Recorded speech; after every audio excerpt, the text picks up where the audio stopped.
As soon as it comes up, then I'll click the share on Facebook and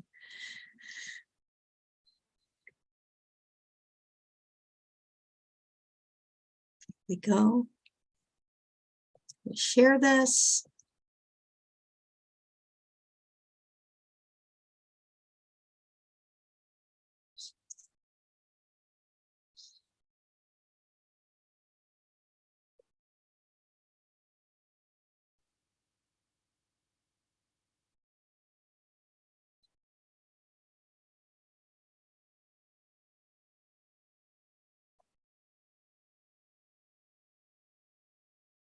Okay, posted to Facebook. And now here we are. So welcome to this segment of A Day of Light and Love for those who are plugging in or watching this on the replay. I am with my good friend Linda Heller, and we are going to have quite the conversation today on alone versus lonely at the holidays. But first, I just want to tell you that this event is an ongoing event. We've done it for multiple years. We intend to do it for multiple years to come. I'm the host, Jeannie Fritsch, and that's all I am. I'm the host and the facilitator of these amazing individuals, 18 this year, that give an hour of their Christmas day to offer a contribution that can touch at least one person and maybe hundreds or thousands or tens of thousands with their message. And it's a message of hope. It's a message of light. It's a message of love. It's a message of trust. It's a message of surrender. It's a very specifically engineered to bring that light, that love, that hope, that trust, that encouragement, that inspiration to someone who might be feeling disconnected during this holiday season. They might feel through loss of a loved one, could be loss of a relationship, could be loss of a job, could be a relocation because of a job and you're not around family, could be a breakdown of relationships within the family unit. And it could be just a disconnect with where we're at, that we can actually feel loneliness, even though there's all kinds of people around, that it's calling us. If that was me, and it called me to look at, and it's calling you to look at where the root of that loneliness, where the root of that shadow, that darkness, that feeling of disconnect, where is that coming from? Because if we can heal that, then you're 2023, and if you can heal that, your 2023 Christmas can be vastly different. And that's would be our hope for you, our wish for you. And so with all that said, here is Linda Heller. Linda, you're in California. I'm in the Chicago area. And we're going to have a very potent conversation that's going to be transmitted very quickly. We're going to stay in our little time zone, I guess our time limitation, time restriction. So I really want to hear what you have to say. But first, would you introduce yourself to the people who are watching this or going to be watching this, as far as like who you are, how you show up in the world, why you're here even today?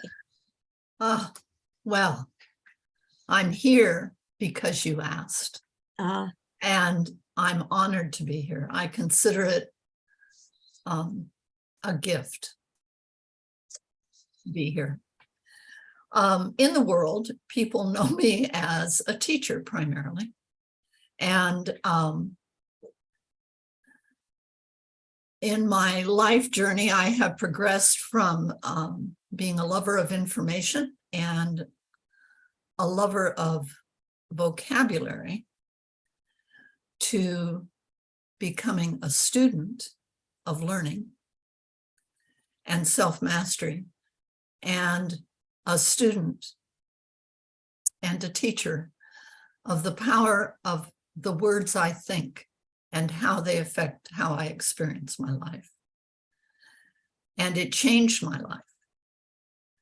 So I am very passionate about the power anyone has to change their life experience by changing the words they think about their life experience with, how they describe it, the story they tell themselves. And I've been there with lonely versus alone. And this holiday especially, Jeannie knows my only child passed away quite unexpectedly a little over a month ago. So she was an only child. I am an only child. Her husband was an only, my former husband was an only child. My parents are gone. My grandparents are gone. So, and I have also, my very best friends have passed. And so it would be easy to be sad and to feel lonely because the people I love aren't here anymore. Well, some of the people I love aren't here anymore. There are other people I love, but family especially are gone. And the people who remember me when I was a child, they're gone. There is nobody who has a childhood memory of me except me. So it would be easy to feel lonely. And when you suggested this topic, I felt like a custom-made glove because I have made that journey personally from being in a room full of people that I knew and feeling so lonely. And the word that you used just a few minutes ago, disconnected. I felt like I had no place, like I didn't belong, as if I could just disappear and nobody would notice. So that kind of a feeling I carried with me into my adult life. I had it as a child. I carried it into my adult life. And it was a story I told myself whenever I was in social gatherings. And yet people who saw me from the outside would say, oh, look at her. She's so social. She gets along with everybody. But that wasn't how I felt on the inside. So it wasn't until much later in my life that I discovered several things that changed my life and changed me feeling lonely to me being perfectly comfortable being alone.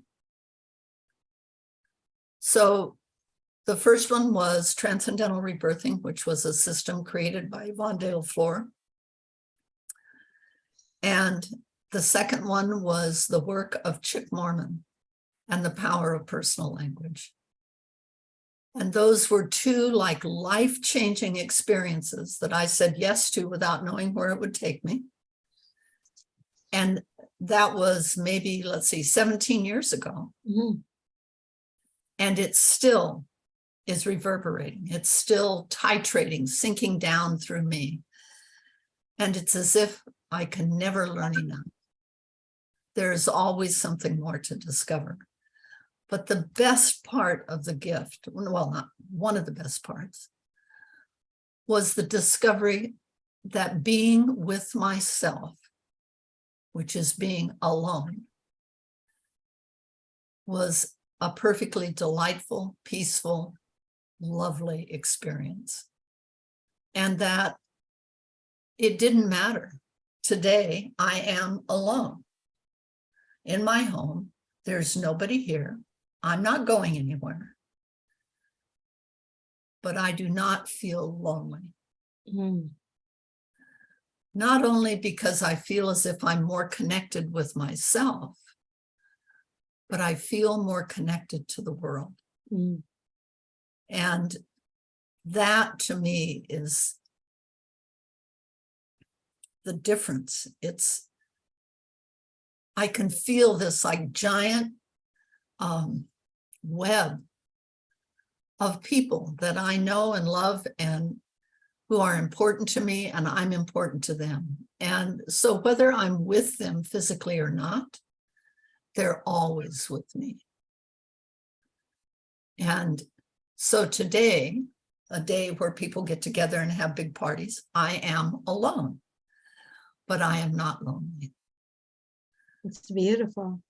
And You said something about having been somewhere where you felt like you could just disappear and no one would notice. yes, Imagine feeling that you could just disappear and hope no one would notice.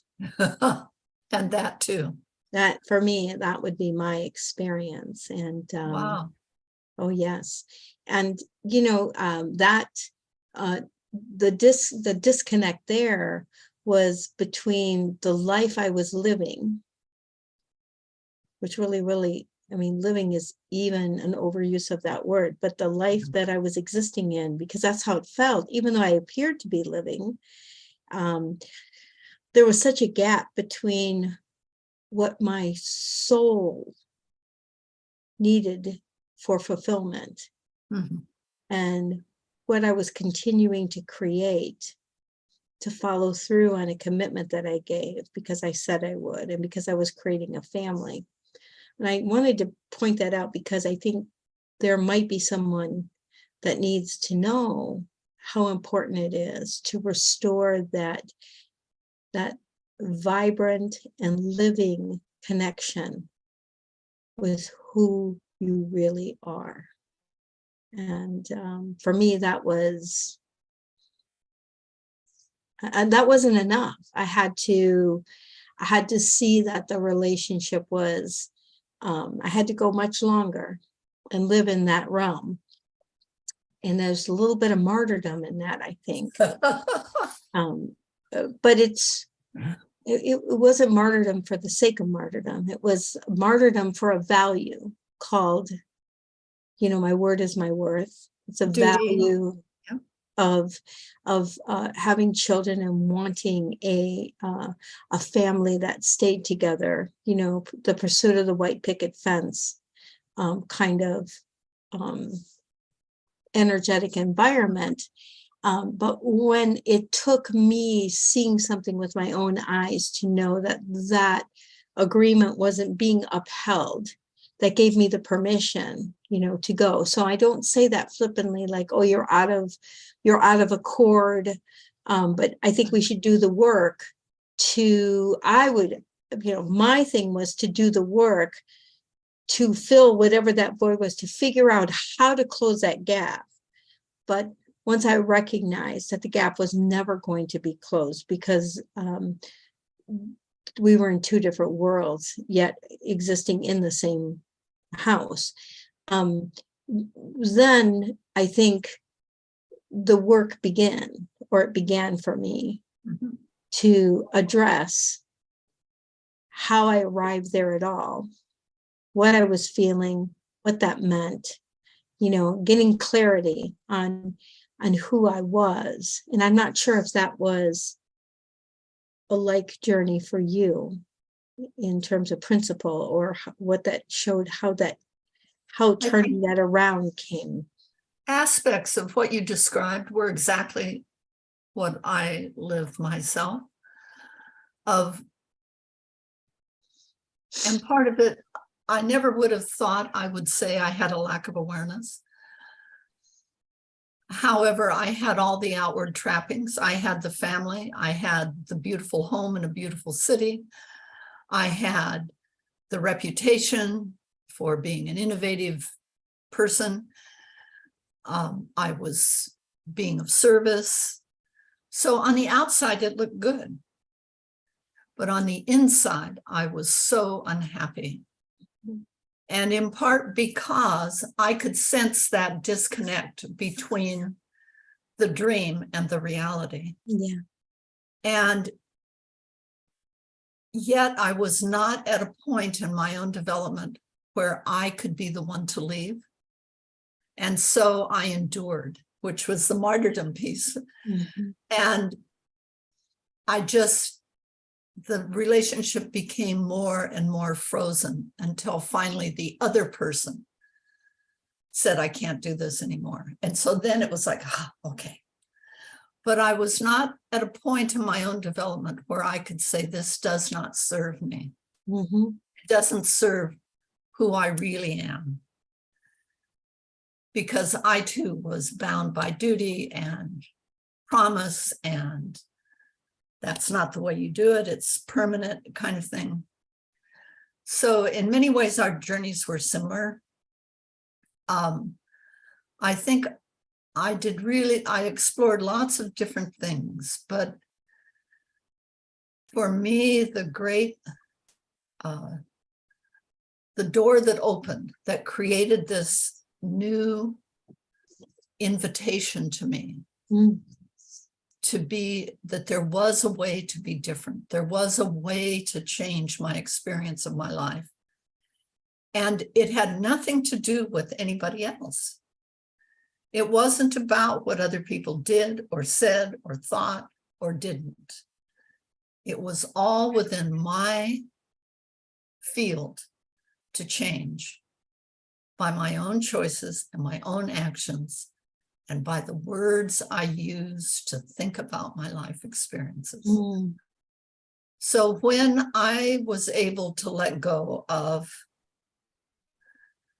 he made me, they didn't love me, if only, I'll try harder, and on and on. And I was able to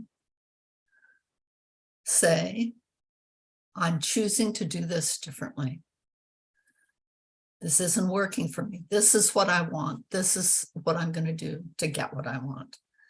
And not in the selfish way of I want a new car, I want a new clothes, but in the way of a vision of the possibility of what life could be. And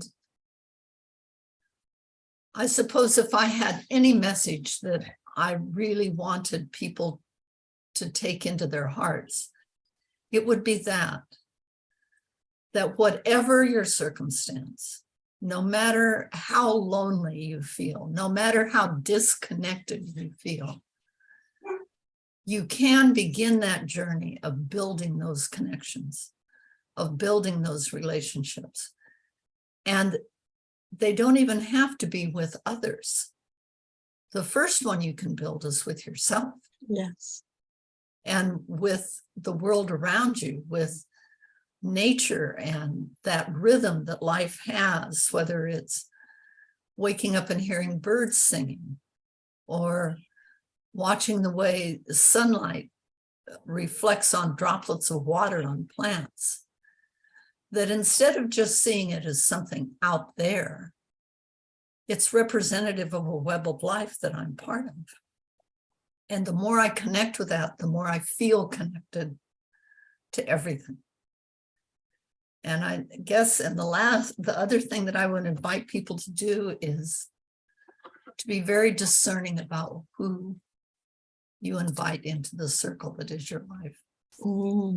Yes. That it makes such a huge difference, meeting and becoming friends with you, meeting Yvonne, learning and teaching and exploring different modalities of self-mastery. I meet all these people. Are they perfect? No. But they all carry that quality, that spark of engaging in life, there's a vibrancy to the way they meet the day, every day. Doesn't mean they're perfect. It doesn't mean they don't have bad times. It doesn't mean they don't have self-doubts. There's that vitality, that engagement in life. And it's possible for us all to find that, each to our own self. It'll look different. And it's deadly to compare yourself to anybody else. Oh, I wish I could be like Jeannie. Absolutely. But to really learn to be alone with oneself, to enjoy oneself, to appreciate the way in which everything around me is part of that, and everything around everyone is part of this greater web of energy and life. And we can choose to engage with it or not. Yes. And I think that the vibrancy of life gets richer Yes. and more potent as we do engage with ourselves. The more that we know ourselves, the more that we can acknowledge not just what we don't do right, but the gifts that we have that are purely ours, that unique combination of who we are, and to know that there's no ego. That is not an ego-driven thing to acknowledge those gifts. I would argue that it is an ego-driven thing to only notice the shortages. I think that it's very spirit-driven to say, what gifts did God specifically breathe into me at inception? And what am I supposed to do with those? What am I to do with those? How can I create with them, through them, bringing them to the world? And so, that interior voyage, I think voyage better than journey because it indicates an adventure. And let's face it, that interior voyage is an adventure. It is, and it's got plenty of undiscovered stops along the way. It does, doesn't it? It does. Yes, yes. And I'm thinking too, I love the word voyage, because voyage is on an ocean, and an ocean is ever changing. I've never used it before, Linda, so. But I love that. One time I went to Alaska and to take a trip in the most pristine area of North America that was totally untouched. And we ended up on the coast of Alaska. And it's hard to imagine, but it was a beach that went on as far as the eye could see. It was like totally flat.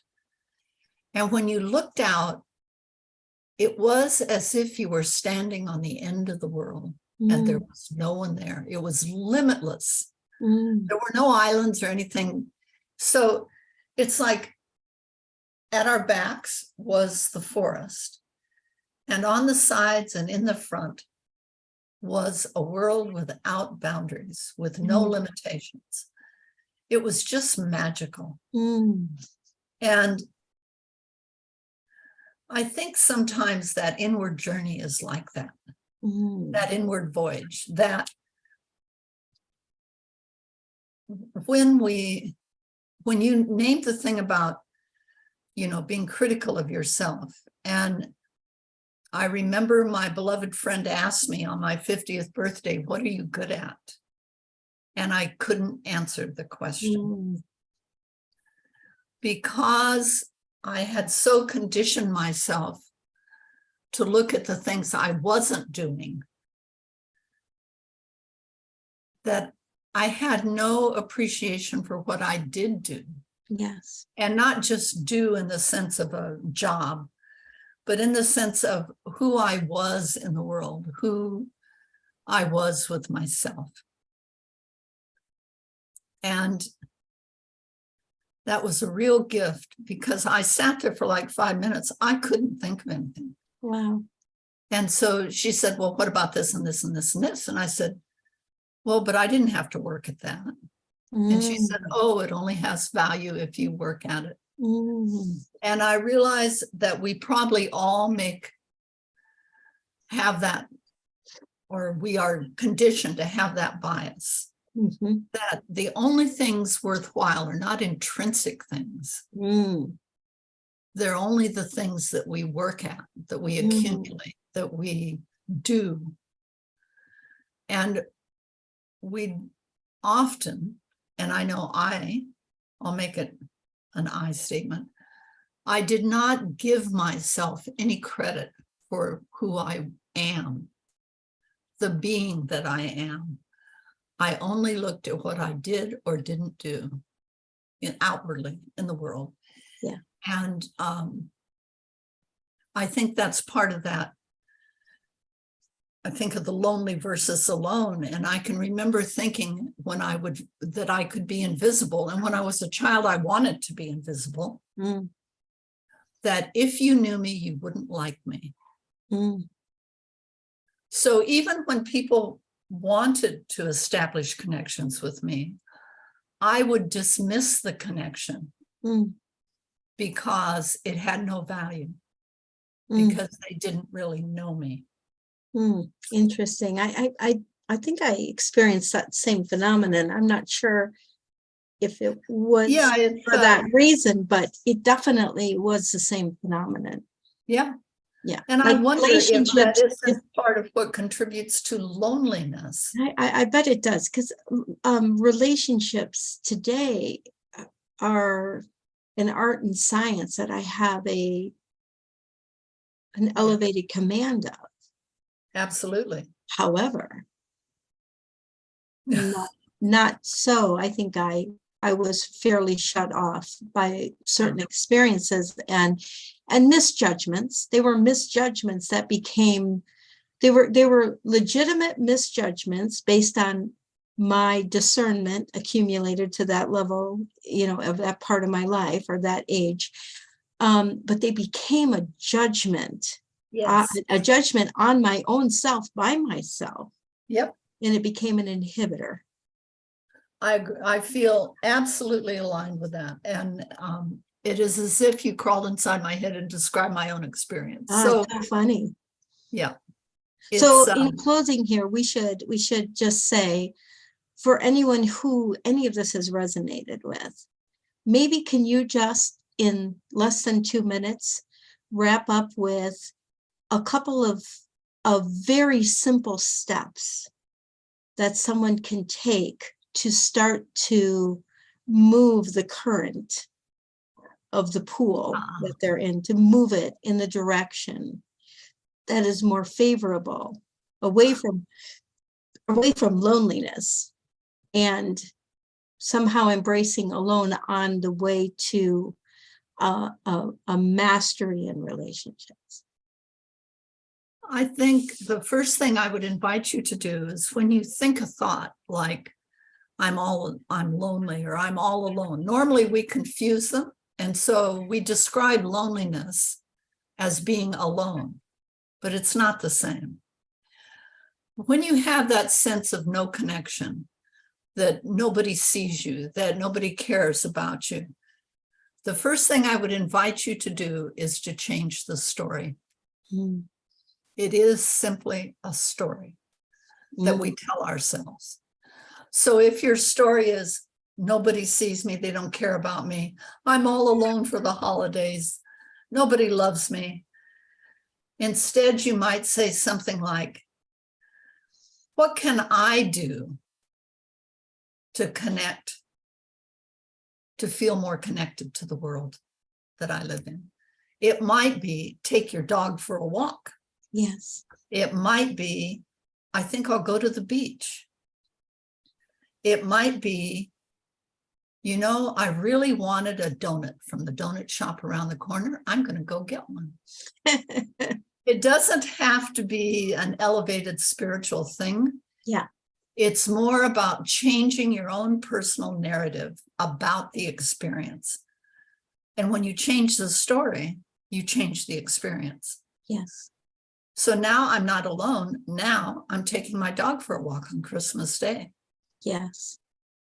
And for me, I keep reminding myself, whenever I get into those kinds of non-productive thoughts, that's just a story. And so I tell myself a different story. And I'm very mindful about the language I use to think about my experiences with. So I make sure that words like made me, don't care about me, left me alone, if only they would have, if they loved me, they would. I got rid of all of those. And instead, I think different thoughts. So instead of they made me, I would say, well, that choice that I made didn't work very well. I'm going to make a different choice. And instead of saying, nobody loves me, I would say to myself, how can I show people that I love them? Oops, so sorry. It's okay. It's okay. So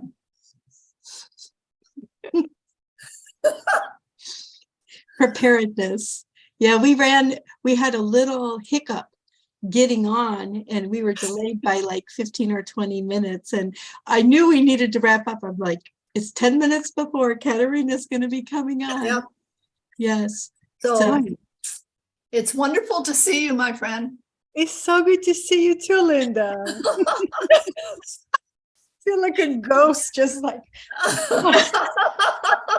But a green ghost. But A green ghost. I am a green ghost. Yes, you are. Well, we will sign off for this segment then. Linda, Okay. thank you. That was amazing, by the way. That was a great instruction. And we are going to sign off so we can sign back in with Good. Katerina. I'm going to sign back in so I can listen to Katerina. Oh, that sounds And you. wonderful. All right.